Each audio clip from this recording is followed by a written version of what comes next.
우리는 역사상 가장 중요한 시점을 지나고 있습니다. 하나님께서는 하나님의 일을 하시기 전에 사람을 준비시키셨음을 우리가 알고 있습니다. 하나님 말씀은 마지막 때에 대추수, 대부흥의 때가 있다고 분명히 예언하고 있습니다. 아멘. 하나님의 말씀이 그대로 성취될 것을 믿습니다. 예레미야 눈물은 잠자는 교회와 영혼을 깨우기 위해 노력하고 있습니다.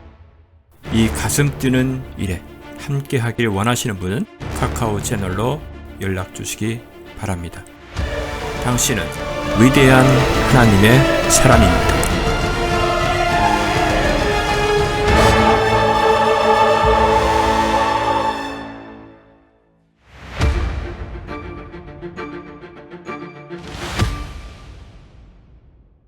시편 38편 16절에서 22절 제가 봉독하겠습니다. 우리 함께 봉독했으면 좋겠습니다. 시작. 이는 내가 말하기를 내게 들으소서, 그렇지 않으면 그들이 나를 인하여 기뻐할까 하미니 내 발이 실족할 때에 그들이 나를 대적하여 기고만장하리이다 하였음이니이다. 이는 내가 넘어지게 되었고 슬픔이 계속해서 내 앞에 있음이니이다. 나는 내 죄악을 선언할 것이요 내 죄로 인하여 괴로워하리이다. 그러나 내 원수들은 활기차 있고 강하며 나를 부당하게 미워하는 자들은 들의 수는 늘어났나이다. 선을 악으로 갚는 자들도 나를 대적하니 이는 내가 선한 것을 따르기 때문이니이다. 오 주여, 나를 버리지 마소서. 오 나의 하나님, 나로부터 멀리 계시지 마소서. 속히 나를 도우소서. 오 주 나의 구원이시여. 아멘.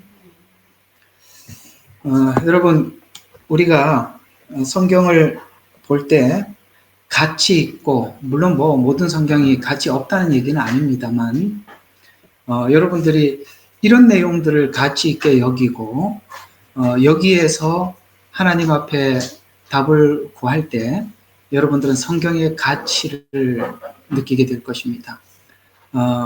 승리한 이야기, 전진하는 이야기, 파괴하고 이기는 이야기, 제가 그런 이야기가 아니라 이런 이야기 속에서 여러분들과 많은 시간을 할애하고 또 함께 나누고자 하는 것은 이 내용이 너무나도 중요한 내용인데, 이 내용은 사실 사람들에게 그다지 인기가 없죠. 왜냐하면 너무나도 절망적인 이야기일 뿐이니까요. 그런데 이런 절망적인 것이 우리 모두에게 아주 너무나도 필요한 것은 우리가 성경에서 굉장히 이해하기 어려운, 사람들이 이해하기도 어렵고 오해하는 성경 중에 하나가 로마서 7장과 8장 이야기입니다. 이 부분을 제가 원래 로마서가 설명하고자 하는 대로 잘 강의하시는 분들을 잘 못 봤어요. 거의 대부분들이 정말 성경을 그러니까 성경이 말씀하고 하자 하는 그 말씀을 따라서 해석하려고 애쓴 분들도 이게 7, 8장을 딱 해석을 하면서 어떤 부분인지 제가 언급해드리면, 오호라 나는 곤고한 사람이라 누가 나를 사망해서 건져내라는 이 단어에서 내가 그리스도 안에 정죄함이 없나니가 이어서 따라 나오거든요. 이게 왜 도대체 어떻게 연결이 되는, 꼭 완전히 끊어져 있는 이야기 같아요. 그런데 이게 굉장히 중요하게 연결이 되어 있다는 걸, 그걸 연결을 시키지 못하면 율법이 우리에게 어떻게 끊어져 갖고 은혜가 우리에게 어떻게 밀려 들어왔는지 설명을 못하는 거예요. 그래서 이 내용이 로마서에서는 교리적으로 오라 나는 곤고한 사람이로다. 누가, 이게 주제가 누구냐면은 누가예요. 나는 이제 안 하겠다. 나는 할 수 없다. 그래서 누가라고 이렇게 누군가를 제3자를 부르고 있어요. 그 제3자가 누구냐라고 봤더니 예수님이라. 이렇게 답을 얻는 거거든요. 근데 예수님을 만나니까 뭐가 없어졌냐면은 놀랍게도 정죄함이 없어져 버렸어요. 그러니까 이게 뭔지 몰라요. 무슨 말이냐면 로마서는 믿음으로 의롭다라는 내용이 주제인데 계속 7장까지 8장까지 믿음으로 의롭다고 딱 받아놓고 7장 8장에 와서 율법으로 돌아가 버려요. 해석이. 그러면 이 지금까지 설명했던 6장까지 설명이 전부 다 우리 한국어로 말하면 도루묵이에요. 이해가 가요? 믿음으로 의롭다고 그렇게 설명을 해놓고 7장에 와보면은 육신을 따르는 사람, 영을 따르는 사람 이렇게 해서 육신을 따르지 말고 영을 따라야 돼 라고 그냥 강요로 끝나버리면 다시 율법으로 돌아가는 거예요. 그것이 강요가 아니라 육신을 따르는 사람과 성령을 따르는 사람을 딱 설명을 하고 끝에 가서 뭘로 끝이 나는지 보셔야 돼요. 8장 끝에 뭐라고 끝이 나는가? 누가 그리스도의 사랑에서 끊으려 사랑으로 연결이 돼 있단 말이에요. 그러니까 정말 설명을 6장까지 믿음으로 그렇게 설명을 해놓고 8장 가서는 이제 어거지로 육신을 따르지 말고 성령을 따르자 이렇게 끝나버리는 거예요. 따르자로 끝나면 안 되는 거예요. 사랑으로 연결을 시켜놓고 따르자로 끝이 나야 되는 거예요. 그걸 연결을 못 시킨단 말이에요. 그러면 쉽게 말해서 그걸 설명을 못하면 로마서를 잘못 본 거예요. 봐봐야 안 열리는 거예요. 자, 그 부분을 가려면 오호라 나는 곤고한 사람이로다라는 말이 어디냐, 어떤 상태냐를 설명하는 게 시편 38편, 39편이란 말이에요. 그러니까 이 완전한 절망, 나는 내 스스로 절대 일어설 수 없는 이 상태에서 누가 나를 건져내랴라는 질문을 하나님 앞에 하게 되고 그 하나님 앞에 그 질문 앞에 서서 이제는 내가 절망하지 않아야 되는 이유가 하나님과 우리 사이가 사랑으로 엮여 있구나 라는 것을 알고 사랑의 관계는 정죄를 하더라도 정죄에서 끝나는 게 아니라 정죄가 뭘로 가죠? 거룩한 영광으로 자발적인 돌이킴으로 가는 거 아닙니까? 사랑은 그렇죠. 사랑으로 정죄하는 것은 부모가 자녀에게 사랑의 관계 속에 있는데 부모가 자녀를 정죄하는 것은 그 아이에게 징벌을 내리고 거기에 합당한 벌을 내리는 게 목적입니까? 아니면은 그 징벌을 내리더라도 징벌 뒤에는 뭡니까? 거룩한 돌이킴이 목적이죠. 사랑이라는 그렇게 됐다는 거예요. 그래서 어디에서 자유를 얻냐면은 율법은 계속 정죄하고 밟고 일으켜 세우지를 못하고 그냥 밟는 것으로 끝이에요. 심판으로 끝이에요. 그러나 사랑은 일으켜 세우죠. 이 세상에 가장 위대한 것이 뭡니까? 용서 아닙니까? 예수님 십자가에서 용서하신 용서. 용서가 사랑 아닙니까? 그렇죠? 예수님께서 이 땅에 오셔서 우리에게 하신 일은 그 위대한 용서입니다. 용서받을 수 없는 우리들을 용서한 그 사랑이 이제 7장에 있는 이 갈등에서 승리하게 만든 것입니다. 그래서 성령을 따르는 사람과 육신을 따르는 사람이 율법적으로 처음에는 우리가 이해가 돼요. 그러면은 그건 잘못 해석한 거지만은 일단은 그렇게 이해가 돼요. 그러나 복음을 정확히 받아들이고 보면 그게 아니라는 걸 알게 됩니다. 그것이 내가 육신을 따르는 자와 성령을 따르는 자 그 두 갈림길 앞에서 우리가 누가 그리스도의 사랑에서 끊으리오라는 이 하나님과의 연결된 이 사랑의 고리 속에서 내가 스스로 어디로 간다는 겁니까? 성령을 쫓는 사람으로 돼 간다. 라는 이야기가 성경에 믿음으로 의롭게 되었다라는 말을 설명하는 끝부분에서 우리 행위가 그 갈등 속에서 이 방향을 쫓아간다라고 로마서는 그렇게 결론을 내리는 거예요. 오케이? 그러니 엉뚱한 이야기 하지 말자. 아시겠어요? 이 엉뚱한 이야기들을 너무 많이 해요. 전혀 이 복음에 대한 이해가 없어서 그러는 겁니다. 자, 그러면 오늘은 이제 거의 마지막 참 38편이 많이 22절밖에 안 되지만 제가 기억하기로는 한 네 번째 시간 정도 되는 것 같아요. 참 많은 시간을 할애하는데 오늘은 오호라 나는 곤고한 사람이라 누가 나를 사망의 몸에서 건져내랴 라는 말의 의미가 무엇이냐라는 오늘 내용을 38편에서 살펴보도록 하겠습니다. 38편과 39편이 전달하는 내용은 이 과정을 넘어가야 한다는 거예요.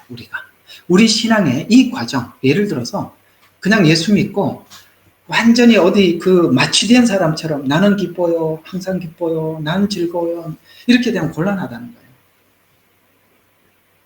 우리 옛날에 복음성가님이 주 예수 사랑 기쁨 내 마음속에 내 마음속에 나는 기뻐요, 정말 기뻐요, 주 예수 사랑 기쁨 내 마음에. 그건요, 이 시편 38편을 넘어가서 부를 수 있는 이야기예요. 마취해서 부르는 게 아니라, 나는 기뻐요, 항상 기뻐요가 아니라, 그렇게 부르던 사람들 지금 교회에 왜 안 나와요? 모르고 있단 말이에요. 부르면 뭐해요? 의미도 모르는 거. 그 사람들 가나안 교인돼 있다고. 자, 이 내용이 심사숙고해야 된다는 거예요. 왜 우리 예수 믿는 믿음의 삶 속에 말할 수 없는 절망이 있어야 되는지를, 말할 수 없는 절망은 딱 한 가지입니다. 내 의지가 완전히 꺾이는 그 자리예요. 그게 완전한 절망입니다. 그래서 나는 어떤 것도 손쓸 수가 없어서 누가 다른 일을 찾는 거예요. 다른 일. 내가 못 일어나니까. 누가 나를 여기서 가냐. 이 주제가 뭐라니? 누가. 여기 오늘 38편을 보세요. 여기 지금 다윗이 홀로 일어설 수 있는 능력이 전혀 없죠. 그래서 누가를 찾는 것입니다. 그래서 이 정죄함이 없다는 이 말의 의미를 모르고 의미를 모르고 이해가 되지 않는다는 말이다. 정죄함이 없다는 말을 모르고 율법으로 오늘 이해하기 시작하면 믿음이 행위 구원으로 넘어가요. 그래서 여기 7장을 해석해보라고 딱 해놔보면, 여러분, 육신을 따르는 사람이 되지 마세요. 성령을 따르세요. 이렇게만 강조하고 있으면 이거는 이 내용을 어떻게 설명하고 있는지 모르는 것입니다. 단순히 그렇게 살지 마세요 라는 이야기가 아니라 지금까지 설명한 것을 근거로 그렇게 우리에게 삶을 요구하고 있다는 것입니다. 그래서 오늘 이 이야기를, 오늘 여기 38장, 이제 39장에서도 또 이야기가 넘어갈 겁니다만, 이 8장에서 보면, 로마서 8장과 오늘 이 본문을 연결해서 보면, 로마서는 지금까지 믿음으로 의롭다고 된다고 배웠는데 8장에 와서 갑자기 행위구원으로 돌아가면 로마서 내용 자체가 심각한 문제가 되는 것이죠. 이 말씀은 율법의 행위로 이해로 풀면 로마서 전체를 부정하게 되는 것입니다. 앞에 있는 내용은 처음부터 부정하게 되는 것이죠. 예를 들어서 그리스도 예수 안에 정죄함이 없다라는 말이 사실은 유명무실하게 되는 것이죠. 이걸 설명하기 위해서 지금까지 설명해 왔는데 이걸 이해를 못하면 완전히 원점으로 돌아가는 것입니다. 이 내용을 이해하기 위해서는 로마서에 있는 이 교리가 어떤 상태인지를 38장과 시편 39편의 과정을 넘어가야 한다. 누가 나를 사망에서 건져내랴 에서 뭐를 얻더라? 누가 건져내주는 그가 우리에게 자유를 준단 말이에요. 그분이 나에게 자유를 준단 말이에요. 그래서 요한복음의 그 유명한 말 뭐죠?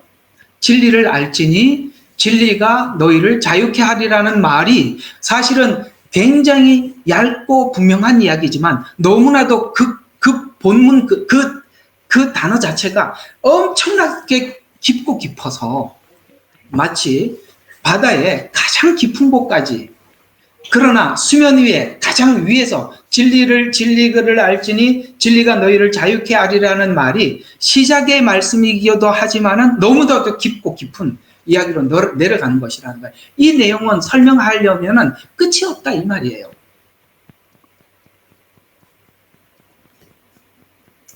짠 걸 먹고 나서 그래서 물 좀 마시고 하겠습니다.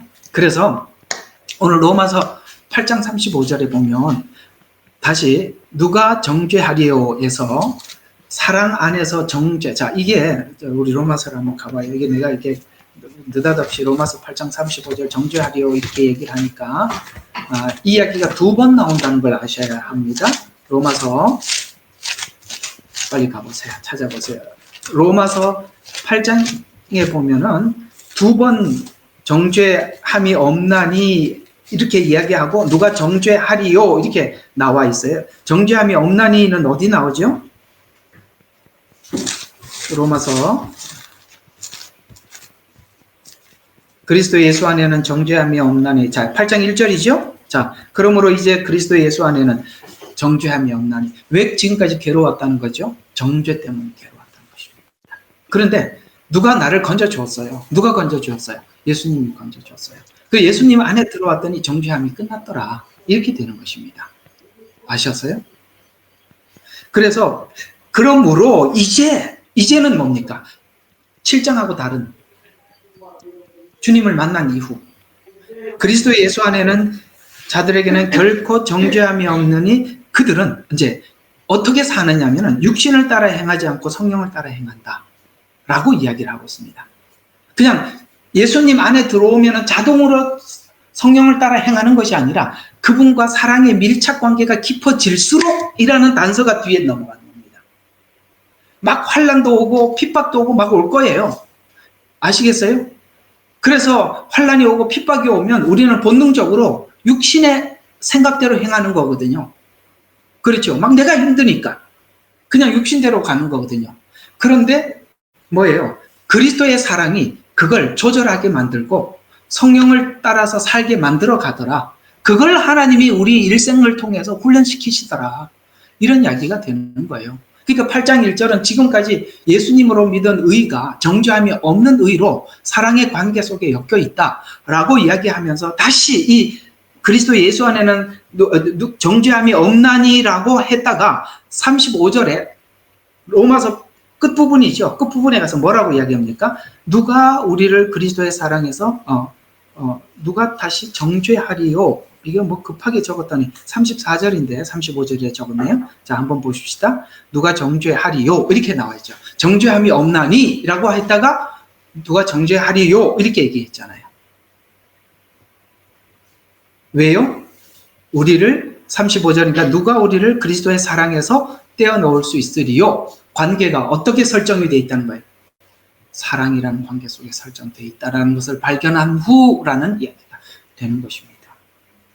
사실 부모들도 어쩌면 율법의 교사들보다 부모가 더 작은 부분에서도 지적을 하고, 그렇죠? 작은 부분에서도 지적을 하고, 율법은 지적하지 않는 부분까지 부모가 지적을 할 때는 마음의 동기부터 지적을 합니다.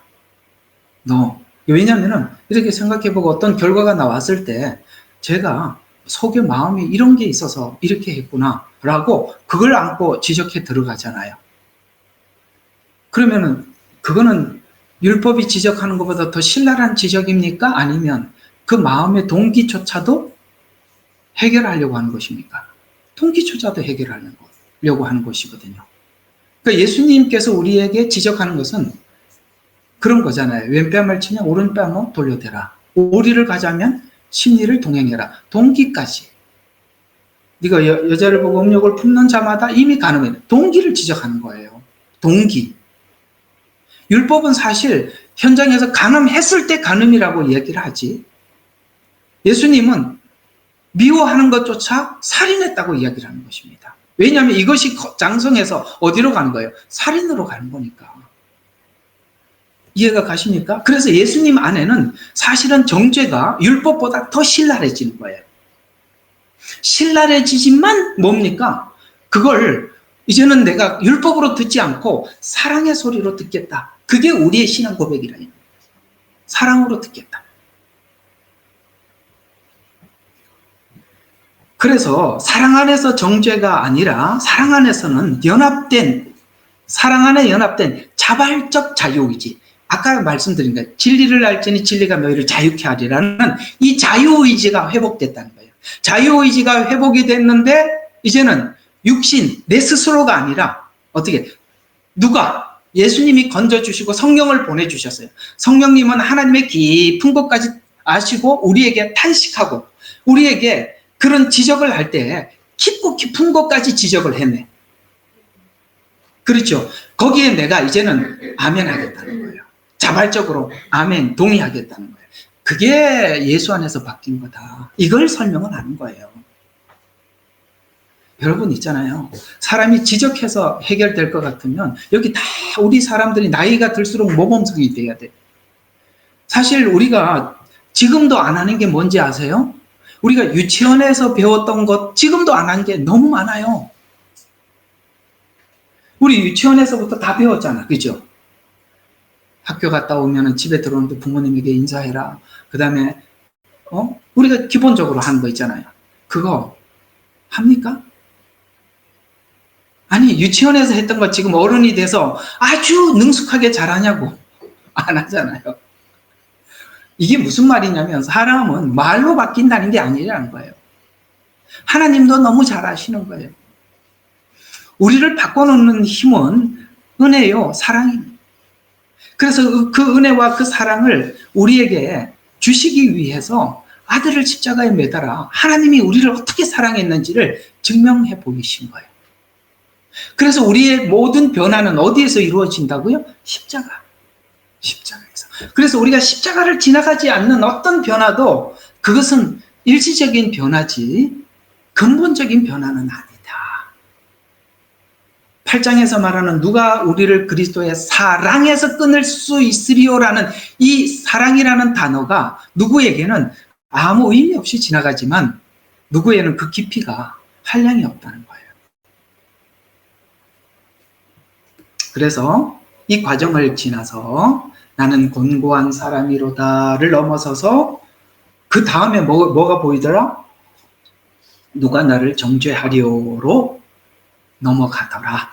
그래서 이 곤고한 사람이라는 걸 모르는 상태에서 누가 정죄하리오라고 이렇게 받아들이게 되면 무슨 일이 생길까요? 우리 신앙이 완전히 풀어진 망나니가 되는 겁니다. 쉽게 말해서 방종이 되는 겁니다. 여기까지. 그래서 하나님은 우리에게 주신 은혜의 가치를 높이기 위해서 필연적으로 내 곤고함이 말할 수 없는, 오늘 여기 보면 친구들이 떠나고 그 다음에 뭡니까? 사람들이 악을 행하던 사람들은 계획을 하고 기획적으로 나에게 공격을 하고 거기에 지금과 육신의 사람이었더라면 힘을 가지고 반박했을 텐데 어떻게 했습니까? 입을 다물었다는 것은 내가 더 이상 하지 않겠다고 선언한 거예요. 내가 힘으로 내 육신의 방법으로 해결하지 않겠다는 선언 뒤에 무슨 일이 따라오는 거예요? 그리스도의 사랑. 그 은혜가 이제는 뭡니까? 나의 삶을 주도적으로 끌고 가는 그런 인생으로 변화된다라는 이야기를 오늘 실제적으로 내 삶 속에 이 곤고함이 오늘 38장, 39장에서 우리에게 설명해 주고 있는 것입니다. 그래서 이 38장과 39장에 있는 말씀이 여러분들 가슴 깊이 공감되어지는 수준이 여러분의 신앙 수준이에요. 아시겠어요? 나 자유 얻었네, 너 자유 얻었네, 우리 자유 얻었네 이렇게 막 부르지 말고 그 자유가 이 38장과 39장을 지나서 그 찬양을 부르자고요. 예. 자, 그러면 이런 일들이 모두에게 있었어요. 대표적으로 베드로 이야기를 해보겠습니다. 자, 오늘 누가 그리스도의 사랑에서 끊을 수 있으리요라는 것이 답이라고 그랬습니다. 그러면 육적으로 베드로는 예수님을 따르겠다고 의지적으로, 자기 의지죠. 오늘 여기 7장대로 표현하자면 육신으로 주님을 따르겠다라고 고백한 것입니다. 그죠? 예수님 어떻게 하든지 나는 뭡니까? 뭐라고 고백했죠? 결코 당신에게 그런 일이 미치지 않겠습니다. 내가 살아있는 한. 뭐 이렇게 아주 고백한 거죠. 그죠? 나는 주님을 따르리라.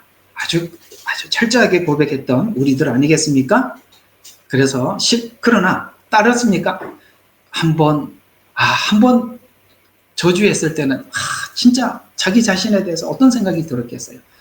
내가 이게 뭔 짓이야?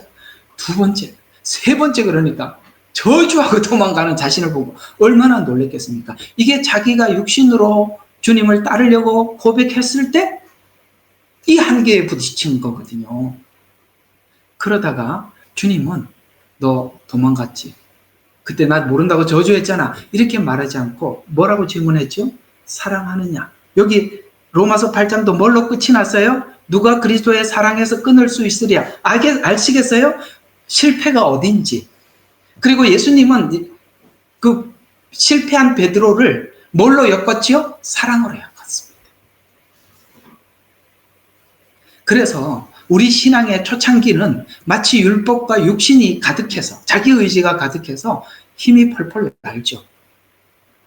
그러나 우리가 이 안에서 절망하고 죽어가서 예수 안에서 죽음으로 예수 안에서 다시 부활함을 얻기 위해서는 오늘 십자가의 죽음이 무엇인가를 시편은 우리에게 말씀해 주고 있는 것이고, 시편은 바로 그런 갈등이 우리 안에서 어떻게 일어나고 어떻게 승리해 가고 있는지를 우리에게 설명해 주고 싶은 거예요.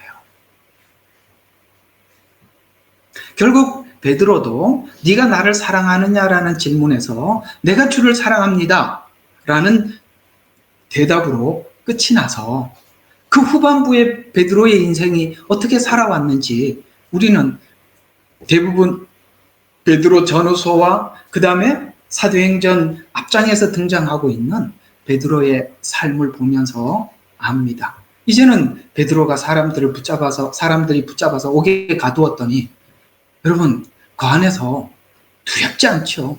더 이상 예수님 이름으로 말하지 말라고 그랬더니 뭐라고 그랬습니까? 전에 같았으면 말 안 할게요. 아마 그랬을걸요. 그죠? 요한복음 21장 그 전에 예수님 십자가 못 박히기 전에 다시는 말 안 할 테니 나보고 뭐라 그러지만 안 할게 이렇게 했을 텐데 예수 이름으로 말하지 말라니까 뭐라 그랬습니까? 내가 보고 들은 것은 말하지 않을 수 없다 라고 이야기를 했고 결국에는 옥에도 갇혀 들어갔었습니다. 거기에서 훌훌 잠을 자다가 어떻게 됩니까? 천사가 깨워서 나온 적도 있었죠.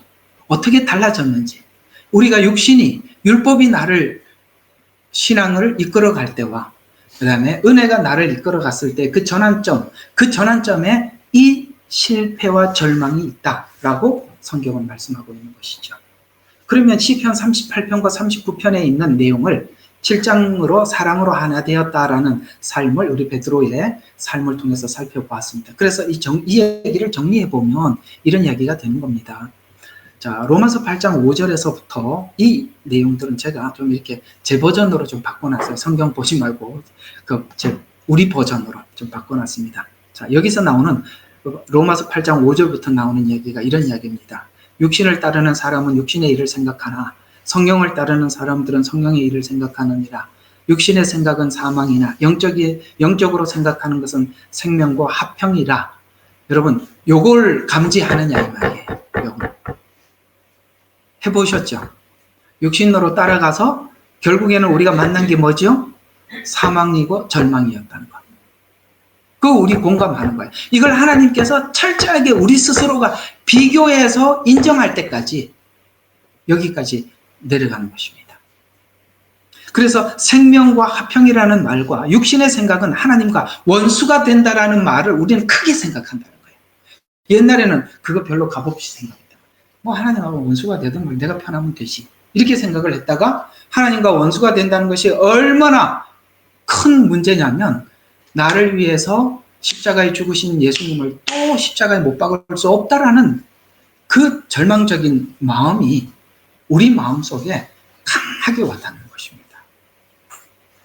그래서 육신의 생각은 하나님과 원수가 된다. 영적으로 생각하는 것은 생명과 화평이라는 말, 육신의 생각은 하나님과 원수가 된다는 말은 육신으로 산 결과, 성령을 따라 산 결과에 대해서 이제 그 둘을 인정한다는 것입니다. 그래서 성령을 따르기 위해서는 오늘 여기 로마서 8장 13절에 보니까 이렇게 몸의 행실을 죽이면 산다는 걸 배웠더라.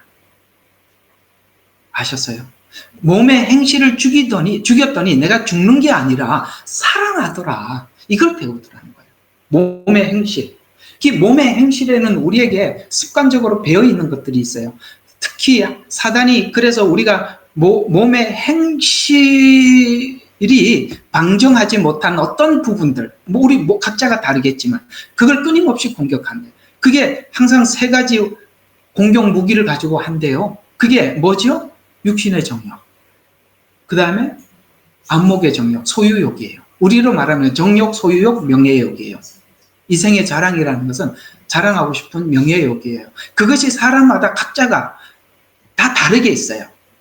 그러나 이걸 가지고 끊임없이 공격을 하는데 우리가 이제는 이걸 여기에 넘어졌을 때 하나님과 원수가 된다는 이 사실이 신앙이 얕을 때는 그게 별 볼 일 없어 보이지만은 이게 성숙하고 나면 이게 얼마나 심각한 문제인지 알게 되고 우리가 실패를 여러 번 경험해 본 결과 두 번 다시 우리가 그 부분에 대해서 허용하지 않겠다라는 것이 하나님 앞에 억지로 끌려가서 그러는 것이 아니라 하나님의 사랑을 우리 가슴속 깊이 느끼는 그 느낌으로 이제 하나님께 이렇게 순종하게 되더라 라는 뜻에서 이렇게 말씀하고 있는 것입니다. 여러분, 이런 말씀들이 모두 공감 가시죠? 예, 그걸 아셔야 돼. 그래서 말할 수 없는 이런 형편들이 내 인생 속에 찾아온 거구나 라고 하나님의 일하심을 이쪽 방향에서 여러분들이 보기 시작할 때 여러분은 정말 하나님이 기뻐하는 그런 삶으로 여러분 스스로가 태도를 바꾸게 될 줄로 믿습니다. 자, 여기까지 여러분들 잘 이해하셨으면 우리 이제 본문으로 들어가 봅시다. 참 서론이 길죠? 16절입니다. 우리 16절 한번 다 같이 한번 읽어봐요. 38장 16절. 자, 좀 한번 읽어봐 주시겠습니까? 시작. 제가 같이 읽어요. 시작. 이는 내가 말하기를 내게 들어서서 그렇지 않으면 그들이 나로 인하여 기뻐할까 하미니 내 발이 실족할 때에 그들이 나를 대적하여 기고만장하리라 하였음이니이다. 무슨 말입니까? 아까 육신을 따르면 하나님과 원수가 된다고 했죠. 그 말을 지금 이렇게 하고 있는 거예요. 이게 무슨 말이냐면은 이렇게 이야기하잖아요. 만약에 내가 이 사람들이 나를 넘어뜨리기 위해서 정죄하고 계략을 꾸미고 그러는데 내가 거기서 육신적으로 맞대응을 할 때 맞대응을 하게 되면 야, 너 그리스도 안에서 하나님 앞에 거듭나기 위해서 그렇게 몸부림치고 승리를 위해서 기도하고 하나님께 구했는데 우리하고 지금 맞짱 뜨냐? 그래서 너 실패했네? 라는 말을 듣는 순간 그들이 기고만장하리이다. 야, 쟤 또 이번에 또 넘어졌어. 아셨어요? 뭔 이야기인지? 원수들이 우리에게, 다윗에게 기고만장하리이다. 그들에게 그렇게 기고만장하도록 내어줄 수 없다. 라는 차원에서 견딘 거다. 왜? 이 실패가 하나님과 원수가 되고 원수들은 기뻐할 거니까. 이걸 생각한다는 거예요. 그러니까 쉽게 말해서 우리가 거룩한 삶을 살아갈 때가 언제냐면 하나님의 거룩을 내 가슴 속에 두고 살 때, 그때 우리가 거룩한 삶을 드디어 살기 시작하는 거예요. 하나님의 거룩을 저 밖에서 하나님의 거룩하든 말든 상관없다 알아가는 것이 아니라 하나님의 거룩이 내 안에서, 그래서 주님이 너희의 착한 행실을 보고 하늘에 계신 하나님께 영광을 돌리게 하라라는 말이 여기에 담겨 있는 겁니다. 착한 행실을 보고, 삶을 보고 영광을 돌리게 하라, 이런 이야기예요. 거기까지 가기 위해서 오늘 다윗은 엄청난 대가를 치렀다라고 말을 하고 있는 것입니다. 그래서 다윗이 하나님을 신뢰하며 기다리는 또 다른 이유는 다윗이 믿음을 가지고 하나님을 바라보고 있다는 것을 지금 원수들이 알고 있어요. 보고 있어요. 그런데 만약 다윗이 실족하여 넘어지면 원수들은 어떻게 하겠습니까? 기뻐할 것이고, 그 다음에 원수들이 기뻐한다면 하나님의 영광을 얻지 못할 것을 다윗은 알았기에 하나님의 영광을 마음에 염두에 두고 그 시험을 넘어간 거예요. 그래서 이걸 생각해요. 우리가 실패하면 원수들이 너무 기뻐해서 박수를 칠 거고, 우리가 하나님 앞에 인내해서 승리한다면 하나님이 기뻐할 것이고, 그걸 생각하는 거예요. 육신의 생각, 성령의 생각 같이 접목해서, 이제 아시겠어요? 이 이야기가 뭔 이야기를 하고 있는지? 네. 그 구원하신 그 하나님의 은혜가 영광되도록 살기 위해서 우리가 이런 감내를 해 넘어가야 하더라. 만일 다윗이 이 상태에서 실족해 넘어진다면, 자, 이렇게 되는 것입니다. 하나님은 다윗에게 감당치 못할 시험을 주신 것뿐이다 라고 사람들은 조롱할 것이고. 이해가 가죠? 근데 우리가 이런 게 있어요. 시험의 무게가 사람들마다 물어보면 저는 제 실력으로는 감당할 수 없는 하나님께서 시험을 주시는 것 같아요 라고 여러분들 각자가 그렇게 생각할 거예요. 그렇죠?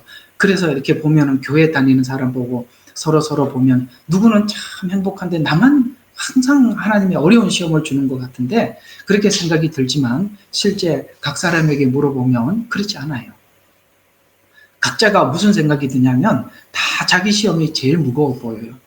참 훈련소 가니까 밥 먹는 시간을요, 진짜 처음에 내가 아무리 세어봐도 1분 30초도 잘 안 주는 것 같아. 그래서 너무해, 진짜.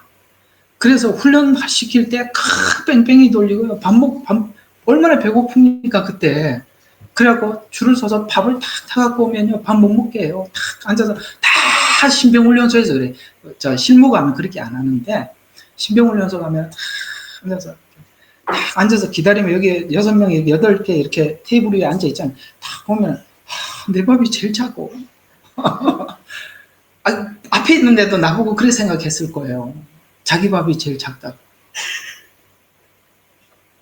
근데 밥이 작아 보여요. 그런데 이거 식사 시작 그래 놓고 30분 준대. 이렇게 군대 시간을 왜 이렇게 사회 시계하고 다르죠? 자, 소대장이 앞에서 30초 전 그러다가 30분 전 그러다 바로 20분 전, 10분 전, 5분 전, 1분 전 이렇게 가는 거예요. 무슨 시계가 그런 시계가 있어요? 그래 시간을 재보면 1분 30초다. 처음에는요, 몇 숟갈도 못 먹어요. 집에서 밥 먹던 버릇 있잖아요. 야, 그것도요, 한 2주 하니까 그거 먹는 법이 생기더만. 결국은 먹어요. 결국은 먹더라고. 그런 것처럼 제가 그때 딱 느낀 게 뭐냐면은, 다른 사람 반찬도 많고 밥은 많은 것 같아요. 항상 내 밥이 작은 것 같아요. 건빵이 똑같이 나오는데도 내 건빵은 적은 것 같아. 이상해. 똑같은 봉지에 다 똑같이 담아 나오는데도.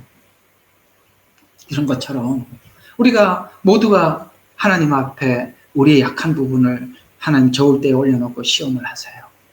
그래서 내가 가장 고통스러워 보이지만, 그러나 하나님은 여러분들이 그걸 감당할 만한 시험을 주셨다는 것에 대해서 일단은 인정하고 가자고요.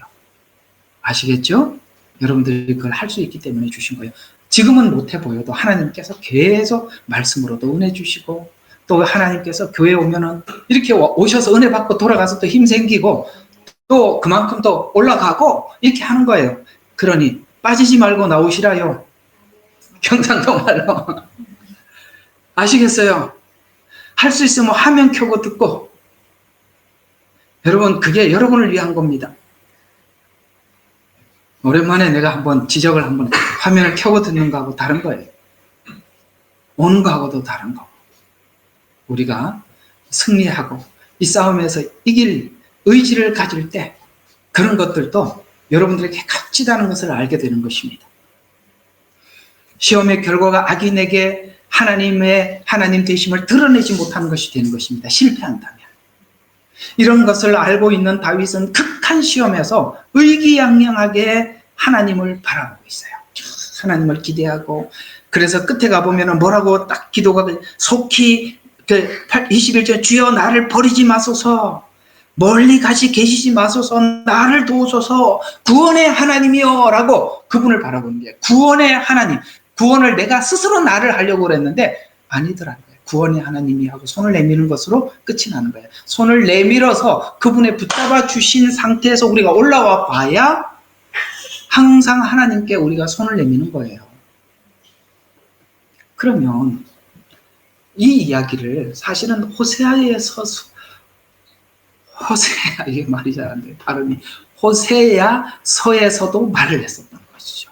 여러분, 그 유명한 말, 우리가 대부분 많이 외우는 성경 구절이거든요. 이 호세아서 4장 6절. 우리 같이 한번 읽어봅시다. 시작. 내 백성이 지식의 부족으로 멸망하는도다. 내가 지식을 거부함으로 나도 또한 너를 거부하리니 내가 나에게 제사장이 되지 못하리라. 내가 율법을 잊었으니 나도 또한 내 자녀를 잊어버리라. 여러분, 이 유명한 말, 내 백성이 뭐가 없어서 멸망하더라고요? 지식이 부족해서. 그러면 이 지식이 부족하다는 걸 우리가 성경을 몰라서 그렇다라는 말은 많은데 성경이 하는 말의 뜻을 모른다는 거예요. 그러면 이 지식이 어떤 지식입니까? 하나님의 사랑과 공의의 지식이라는 거예요. 지금 여러분, 이 호세아서 주제가 뭡니까?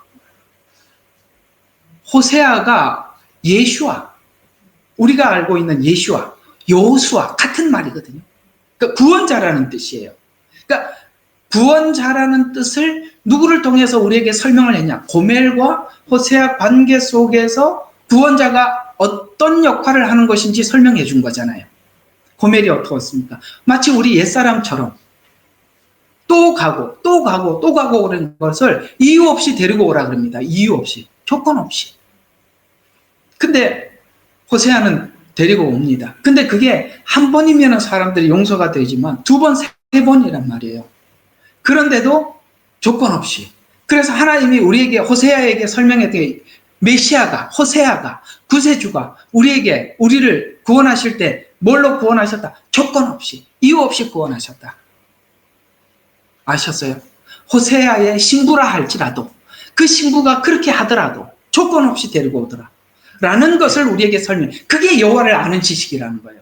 그러면 하나님의 지식을 알기 위해서는 하나님의 두 가지 기둥 같은 지식이 있어요. 하나는 공의의 지식이요, 하나는 사랑의 지식입니다. 아시겠습니까? 그래서 이스라엘 백성들이 어떻게 합니까? 하나님께서는 치셨으나 싸매요. 칠 수밖에 없어요. 치는 거는 공의예요. 싸매는 건 사랑이라는 거예요. 그런데 이스라엘 백성들이 하나님의 지식에 대한 어떤 한계, 그걸 잘못 알고 있는 것이 뭐냐면은 하나님은 지적하더라는 거예요. 아까 로마서에서 뭘 설명했죠? 그리스도 예수 안에서는 정죄함이 없나니. 여러분, 공의로만 하나님을 이해하면은 하나님은 정죄하는 하나님, 공의의 하나님, 정죄로 보는데 왜 쳤는지 모른다는 거예요. 그래서 망한다는 거예요. 그러니까 맨날 하나님 앞에 잘못 안 하는 게 전부가 아니라 잘못을 보일 줄 알고 시인할 줄 알고 공개할 줄 알아야 된다는 거예요.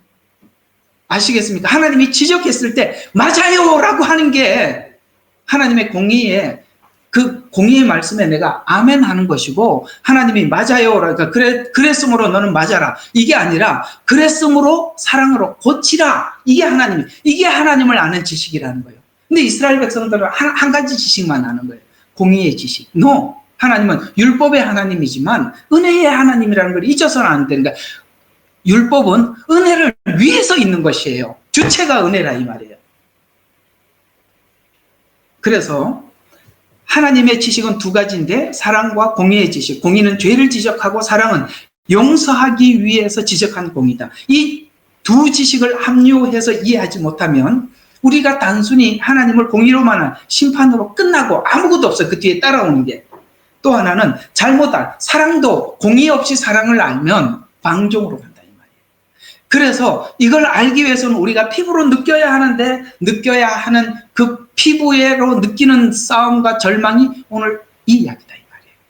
그러니까 로마서에서는 오라 나는 곤고한 사람이로다라는 말을 했지만, 이 곤고한 사람이 어떤 상태냐라는 것을 오늘 설명해 주고 있는 거예요. 38, 39장. 그래서 이 지식이 없으면, 만약에 이 지식이 없으면 우리가 호세아서 4장 맞죠? 7절에 이어서 이런 이야기가 갑니다. 이 지식이 없으면 더 좋은 상황, 이 지식이 없으면 하나님이 우리에게 더 좋은 상황을 주시면 하나님을 거역하는 것으로 간다. 공감하십니까? 이 부분? 거역하더라. 그래서 이 말이에요. 그들은 번성할수록 하나님이 더 여유롭게 하면 할수록 뭐 하더라? 범죄하더라. 그러니 여유롭게 할 수 없죠. 왜? 여유로워지면 그 여유로워지는 것이 하나님 앞에 사랑받는 증거라고 착각하더라. 그게 기복주의의 한계라 이 말이에요. 그래서 누가 그렇게 잘해주면, 하나님께서 축복해주면 난 사랑을 많이 받고, 저 사람이 넉넉하지 못하면 사랑을 덜 받는 것으로. 그러니 하나님 이스라엘 백성들을 사랑하는데 줄 수 있어요? 없어요? 없어요. 다 뺏어야 돼요. 그래서 바빌론으로 보내버리고 아수르로 내보내버리는 거예요. 줄 수가 없어서. 왜? 번성할수록 뭐 하더라? 영광을 수치로 바꾸더라. 그래서 이 호세아는 북이스라엘을 향해서 예언한 선지자인데, 북이스라엘이 여로보암 왕 때 가장 강성했어요. 그런데 가장 타락했다는 거예요. 그 말입니다. 그들은 번성할수록 나를 거역하고 범죄하니 내가 그들의 영광을 수치로 바꾸리라. 영광을 수치로 바꿨죠? 포르자 말입니다. 그래서 공의와 사랑의 지식을 모르면 우리가 실족할 수밖에 없고 하나님을 기대하거나 기다리지 못합니다. 그래서 우리는 호세아, 곧 메시아, 예수와 구원자를 우리가, 그래서 오늘 속히 나를 도우소서 오 주 나의 구원이시여, 이렇게 끝이 나는 거예요. 여기서 끝이 나지, 구원됐다라는 말로 끝이 나지 않고 구원이시여 예수 그리스도 안에서 누가 나를 구해주랴 이렇게 끝이 나야 된다는 거예요. 자, 17절과 18절. 넘어졌던 슬픔이 내 죄악을 선언하게 하더라. 넘어졌던 슬픔이 내 죄악을 선언하게 했고 죄로 괴로워하게 했다. 이런 형편이 하나님 앞에 침상을 띄우고 회개하게 했고 그 다음에 그 회개가 회복하도록 해주었다. 그래서 신자들이 죄로 인해 겪는 상황이 바로 뭘 발견하기 위한 것이다? 은혜를 발견하기 위한 것이더라. 그래서 우리가 누군가가 이렇게 죄를 짓더라도 그 죄 앞에서 하나님, 저 죄가 쌓여서 하나님 앞에 회개할 때는 죄인 중에 괴수라고 고백하고 돌아오게 해주세요. 하나님은 우리를 그렇게 하실 분이세요. 우리가 하나님 마음에서 사람들의 죄를 살필 수 있어야지. 율법적인 관점에서 죄를 살피면 누군들 죄가 없는 사람이 어디 있겠어요? 현장에서 간음하다 잡힌 여인이나 속으로 끊임없이 간음하면서 살고 돌 던지라고 할 때 돌 하나도 못 던진 그 사람들이나 뭐가 차이가 있어요? 정죄할 자격이 없다라는 거예요, 우리는. 현장에서 그렇게 했더라도. 우리 하나님께서는 길게 보시는 분이십니다. 지금 당장 보이는 결과가 전체의 결과가 아닙니다. 어쩌면 아직 하나님께서 다루시지 않았는데 결과가 아름답게 보인다면 아마 그것은 위장일 것입니다. 아이고, 신앙생활하는 게 멀고 길지요? 한숨이 나오지요? 예, 저도 한숨이 나옵니다. 우리 모두 한숨이 나옵니다. 하나님의 일하심은 너무나도 깊고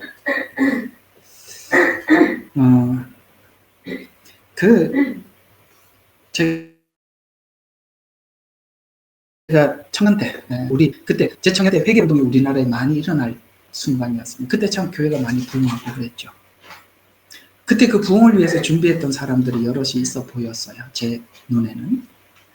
그때 그 늘노래 찬양단 그분들이 그분들의 그 신앙 고백을 들어보면 그분들은 그 밤무대에 노래하던 분들이라고 그렇게 제가 신앙 고백하는 것을 들었습니다. 그러다 주님을 만나서 늘노래라는 찬양 가사를 쭉 읽어보면 그분들이 신앙 고백이 담겨 있어요. 늘노래 가사 한번 같이 가서 보세요. 전 다 못 외웁니다. 또 한 분이 세상에서 방황할 때 안창호인가? 네, 아마 이름이 맞나요? 뭐예요? 그렇구나. 네. 항상 이름과 숫자는 사모님께 제가 그래서 이름을 안 하는 게 제가 유리한 거. 어쨌든 그분 그래요. 세상에서 방황할 때 나 주님을 몰랐네. 내 마음대로 고집하여 온갖 죄를 저질렀네. 이 사람이 도대체 온갖 죄를 어떻게 저질렀는지 궁금하지 않아요? 근데 그분을 저희 아버님이 너무 잘 아시는 분이셨어요. 좀 어떻게 된 사연이냐면 제가 강원도 영월에 아버님이 이제 철도청 근무하시느라고 그곳에서 제가 초등학교 졸업을 하고 초등학교 다닐 때였어요. 제가 집을 가려고 그러면 그 역전을 꼭 지나서 가야 돼요. 근데 역전에 지나가다 보면은 자주 어떤 일이 있냐면 사람들하고 싸우거나 경찰이 와서 막 이놈의 새끼하고 막 이렇게 막 때리고 맞던 어떤 사람이 항상 있었어요.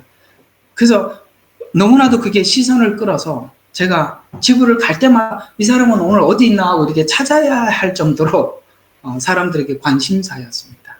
아주 경찰서에도 파출소가 앞에 있는데 아주 진절머리가 났어요. 항상 그 역전에 손님들하고 싸움을 해고 아버님은 영무원이었기 때문에 항상 그 사람하고 말리고 이런 걸 봤어요. 그러다가 이분이 예수님을 만나게 된 거예요. 그리고 자기 신앙 고백을 세상에서 방황할 때 나 주님을 몰랐네. 이 가사를 가지고 많은 사람들에게 회심에 도움을 줬던 사람입니다.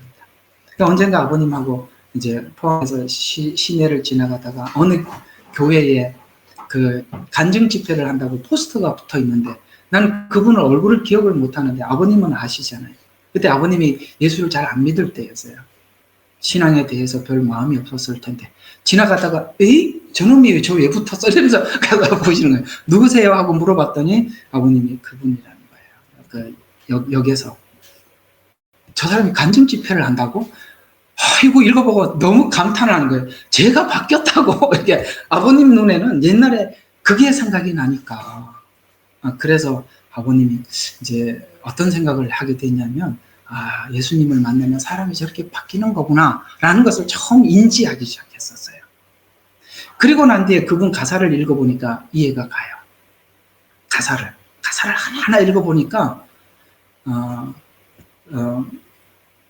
세상 사람들 찾아와 나의 친구가 되어도 병든 몸과 상한 마음 위로받지 못했다. 예수여 이 죄인도 용서받을 수 있나요? 벌레만도 못한 내가 용서받을 수. 이거 참 우리 신금을 울렸던 복음성가 가사 아닙니까? 그리고 보니까 이 사람이 왜 그렇게 방황을 했는지 정말 그 마음속에 병든 몸과 아픈 마음이 있어서 그걸 막 사람들에게 그렇게 풀었던 거예요. 근데 주님을 만나고 완전 다른 사람이 되어버린 거예요. 이것입니다. 바로 이 상황이 오늘 여기 이 38편의 상황이 곤고한 상황. 그가 예수님을 알지 못했을지라도 그 상황 속에서 주님을 만나서 마치 그 역작용한 것처럼 스프링이 반대쪽으로 당겨졌다가 놨을 때 그 반작용에 의해서 높이 반대쪽으로 올라갔던 것처럼 우리 모두가 적당한 죄인이라고 여겼던 우리들에게 심각한 죄인이라는 것을 알게 해준 그런 간증들. 그래서 하나님은 하나님의 은혜를 우리 상상할 수 없는 깊이 속에 담아내기 위해 오늘 이 시간을 허락하시더라는 거예요. 그래서 오늘 이 내용과 7, 8장을 이제 아까는 8장에서 좀 설명을 했고 7장과 연결을 시켜서 이 이야기를 좀 더 풀어내보면 이렇게 쭉 풀어내면 이걸 이제 제 버전으로 또 바꿔놨으니까 한번 7장 19절부터 한번 이렇게 우리가 이해하기 쉬운 성경 읽지 말고 성경의 내용을 이제 풀어놨으니까 봅시다. 내가 원하는 선은 행치 않고 악을 행하더라. 여러분 감지한 적 많지요? 마음으로는 그렇지 않아. 그런데 몸이 그렇게 하고 있어요. 그게 그 말입니다. 20절부터 원하는 것을 하지 못하게 하는 것이 뭔지 알았다는 거예요. 이게 뭔지 알아요. 내 속에 있는 죄구나. 찾아냈어요. 여러분 이게 자아 발견이에요. 이게 자아 발견이에요. 아셨어요? 내가 아니라니까. 내 속에 죄. 이게 해결이 안 되니까. 21절이니까 이제 알았다. 죄를 주장하는 것은 내가 아니라 내 안에 있는 죄더라. 그래서 내가 드디어 나는 발견을 했는데 내 안에 둘이 있는 걸 발견을 했다. 뭘 발견했어요? 두 사람이 있더라. 육신의 사람. 이제 8장에 가면 육체의 사람 이렇게 나오는 겉사람. 그 다음에 성경의 사람 뭐죠? 속사람. 내 안에 둘이 있다는 거예요. 전에는 몰랐어요. 한 존재인 줄 알았는데 둘이더라는 거예요. 선을 행하고자 하는 속사람이 있고 그게 부응하지 못하도록 만드는 겉사람이 있더라. 이 둘을 발견을 했다. 23절 둘이 내 속에서 싸우더라. 갈등이 있더라. 그래서 둘이 싸워서 가만히 보니까 나는 내 의지로는 도저히 못 이겨. 그러니까 내 의지로 하면 할수록 어디로 끌려가더라? 죄의 법 아래로 나를 사로잡아 가더라. 그래서 지금까지 내가 스스로 거기서 헤어나려고 몸부림치면 질수록 그게 늪이더라. 그래서 더 빠져들어가더라. 그래서 오늘 여기서 19절부터 23절까지 하고자 하는 중요한 이야기가 육신과 의지와 율법으로 이 길을 하다 보니 더 나가지 못하더라. 정죄로 끝나더라. 그러니까 나는 무너지고 막 나는 하나님 앞에 자격이 없나 봐. 나는 별 볼 일 없는가. 내가 무슨 신자야. 라는 절망 속에 끝이 나더라. 오늘 여기도 주여 나를 도우소서 여기까지 가야 되는데 율법은 그걸 도우소서로 못하더라는 거예요. 그러니까 왜 그러냐면 율법은 계속 정죄만 하니까. 정죄에서 벗어나야죠. 맞죠? 정죄에서 벗어나야죠. 그래서 이게 너무 비참해서 이 비참함에서 넘어설 수 있도록 하나님께서는 아들을 주셔서 죄라는 거예요. 죄를 속죄해 주셨더라. 이것이 복음이라는 거예요. 아멘. 그러니 이제는 정죄가 나를 사로잡는 게 아니라 그 속죄의 은혜가 나를 붙잡아 가더라. 됐죠? 그게 속죄의 복음이라는 거예요. 그래서 이것이 바로 그래서 그 은혜, 그 속죄, 대속, 그 은혜를 보니까 드디어 내가 내 정죄 속에서 절망에서 넘어설 수 있더라. 넘어서는 걸 배웠더라. 그래서 24절에 여기까지 가야 되는 거야. 비참한 사람이로다. 누가 나를, 지금까지 내가 왔으니까 누가 나를 건져내랴. 여기서 주체가 누구라고요? 누가가 돼버린 거죠. 그래서 내가 이기려 했더니 못 이기더라. 누군가가 나를 건져줘야 하더라. 그래서 25절 보니까 누군지 찾아냈어요. 하나님이 보내신 예수 그리스도. 그래서 우리는 예수가 전부예요. 예수님은 여기서도 건져주시고 죄와 사망에서도 건져주시고 심판에서도 건져주시고 우리는 예수 빠지면 아무것도 없고 예수님이 있으면 우리가 다 있는 거예요. 어떻게? 그래서 우리는 이제 우리의 삶을 이렇게 살기로 결정했더니 어떻게 살기로 했냐? 내 자신의 생각으로는 하나님의 법을 섬기고 육신으로는 죄의 법을 섬기는 것을 발견해 주었다. 그래서 이제는 율법이 정죄하는데 나는 정죄감에 빠지지 않겠다라는 말이 8장 1절로 넘어가서 예수 그리스도 안에서 들어가서 정죄로부터 벗어났다. 여러분, 정죄로부터 벗어나셔야 돼요. 정죄는 그 다음에 아무것도 못해. 죽은 사람 한 번 더 밟고 가는 거예요. 맞죠? 죽은 사람 한 번 더 밟는 거예요. 2절에 보니까 해결책을 찾았는데 성령을 따라 행하는 삶을 살아가는 것이다. 거기에 대해서 악착같이 이제는 여기는 타협하지 않고 나는 성령을 쫓아가겠다. 이렇게 결정된 거죠. 결론은 예수 육신을 통해서 연약한 것을 할 수 없기에 아시겠습니까? 아까 육체로 의지로 할 수 없기에 아들을 죄 있는 모양으로 보내주셔서 육신의 죄를 선고해줘서 이제는 정죄를 누구에게 다 했어요? 예수님에게 다 해버렸어요. 그래서 4절 보니까 율법의 의가 드디어 예수님을 통해서 우리 안에 이루어졌는데 어떻게 이루어졌느냐? 율법이 없어진 것이 아니라 율법을 내가 이제는 성령을 통해서 율법의 말씀을 주면서 이렇게 살으라고 할 때는 내가 더 적극적으로 아멘, 아멘 하고 쫓아가게 되더라. 이렇게 됐다 이 말이에요. 근데요, 이 복음을 잘못 전하는 게 뭐냐면 하나님이 그걸 쑥 빼고 집어넣어줬다고 사기치는 거예요. 그걸요, 평생 싸움으로 넘어가는 거거든요.